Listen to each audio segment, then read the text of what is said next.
Okay, Sean, take two. You've just come out of the cinema for your first time in ages. How was it? It was everything I ever wanted and more. There's just something about watching a film in the cinema, in that setting, with everybody else there. Everybody's, what was it? Yeah, it's just a night box. Oh. It's just a nice feeling to be in the cinema, engrossed in the film and nothing else. Yeah. Like forgetting the world. Yeah, that's what it is. It's like you're by yourself, but you're with other people. It's a weird thing, isn't it? Yeah, yeah. But we just watched A Quiet Place Part 2. Directed by John Krasinski, starring And he did direct himself. the first one, didn't he? He directed the first one as well. Because I haven't actually seen the first one since it came out. Oh, I thought you said you haven't seen the first one. I was like, what? Since it came out in the cinema. This one is very much a part 2. It's the it's 100%. basically you watch the film back to back, and it would almost be seamless in a way. Yeah. So for those that obviously are coming in fresh, this movie follows directly from the first movie.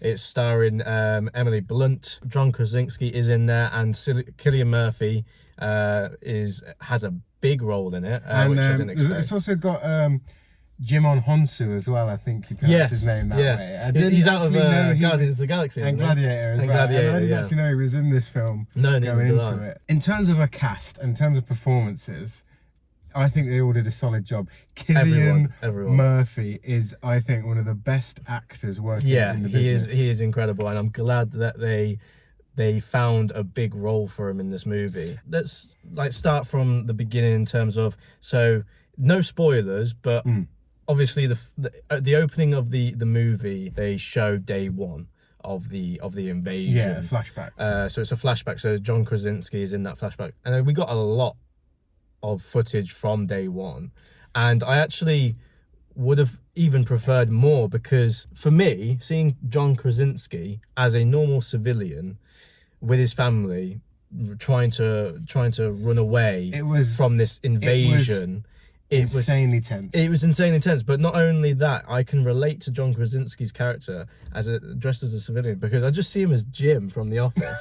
It gives me more tension because he's just an average guy. It was a really I see him as an average guy. It was a really good way to open the film and get you back in it, invested in the tension and the suspense. 100%. It's really well shot as well. Yeah. It almost feels like one of those consistent long shots all the way through, even though it obviously isn't, but how it's following him and so on. So that's a really good way to open up the film. I actually am glad we only got that. I'm glad we didn't get too much just info dump about what these creatures are or where they're from, or, you know, how people deal with them and stuff like that. It's still a film about survival and trying to relocate and find a safe haven, well, I think, and safe and family. I'm glad that they did a sequel, because there's a lot there that you can do, and they did. And there's a lot of there's more character development as well that carries on. With the same characters as well. Yeah, and a lot of world building in this one in terms of other groups of people. And that brings even more tension to the fold. So what are your thoughts on John Krasinski as a director then? Because obviously he's only really done these two films. I really want to see him now tackle something different. For me, the direction in this film is better than the first one. Yeah, you can definitely see how he's improved, and that he's honing in on his craft 100%. I think John Krasinski is an incredible director. Yeah, there's some beautiful shots in this film. There's some beautiful shots. Yeah, and we can now breathe, because Jesus, it's a tense-filled film just like the first one. My worry going into this was it was going to be rehashing the same things that it did in the first one. It's very conceptual, isn't it, where you can't make a noise and the creatures can hear you and things like that. But they found new ways and fresh ways to do it. I was never like, oh, this is repeating itself or anything like that. There are moments where you jump out of your skin and have the same sort of shock horror reactions. The sound design, again, it is one of the strengths of this film. Yes, this film was less about the sound design. That was the forefront of the first movie. And this one was more about characters and story. I don't know. I think the sound design was there, because it's not just. Yeah, it is there. It wasn't just. It had a good score as well, but it wasn't the score just was that. great. It used silence really well as well, because obviously one of the main characters is deaf. And you follow her a little bit more than you do in the first film. So what he does is utilize the absence of sound or silence to almost make you empathize a bit more, or at least put you in her perspective. Yeah. Which was good. Which was what the first film did as well, so well. This film nails it. The horror, the suspense, the tension. One thing that annoys me about it is that I feel like he almost leaves you wanting more. But that's good. It's not necessarily it is a good thing. It's not necessarily a bad thing. But when what you want is a bit more resolution for the characters, or a bit more emotion to the characters to see what some of them were feeling. But what I think that's I understand what you're getting at, because you're completely right there. But what I think he's trying to do is create this trilogy of movies that can literally go from one. We'll go one.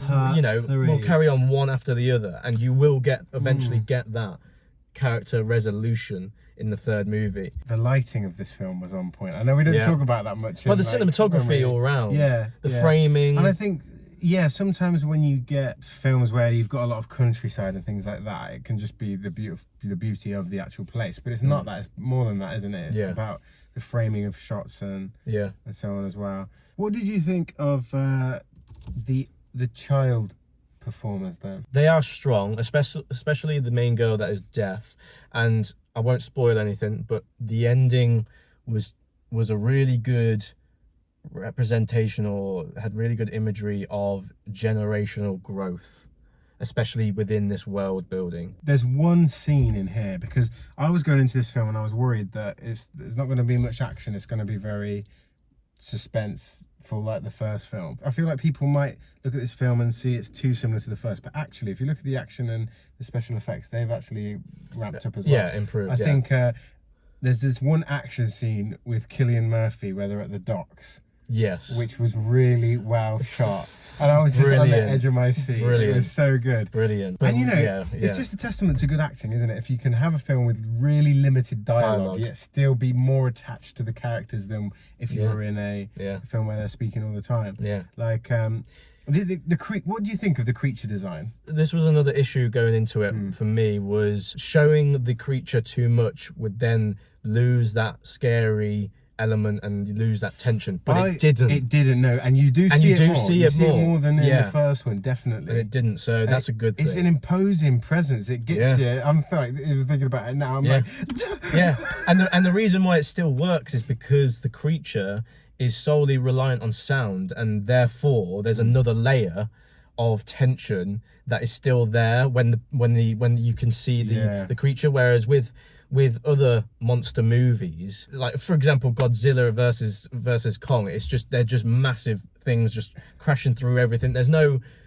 tension. There's no perspective view of them. It's a bit detached. Despite being a sci-fi horror as well, there's some realism to it, isn't there? Yeah. Which adds to the fear. You want to see it in the cinema. 100%. It's the sound design that makes this movie. This was a loud film. Maybe I've just forgotten how loud films are in the cinema, but it was loud, wasn't it? Yeah, it is. We can advocate watching this at the cinema 100%. Yeah. I'm going to give it a 8.2. And actually, I like it better than the first one. Yeah, so that was what I was going to say. I like it better than the first one. And the first one I probably would have rated an 8.2. So I'm going to go for an 8.5.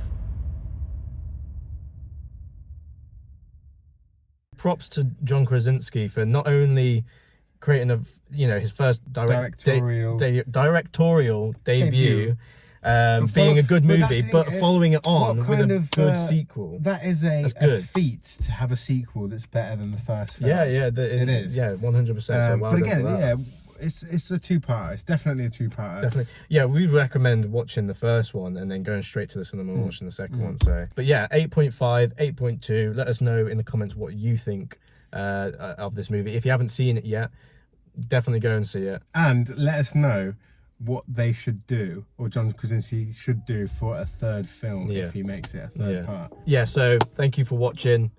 Go to the cinema, watch this film. We highly recommend it. And we'll see you in our next review. Yes. See you later.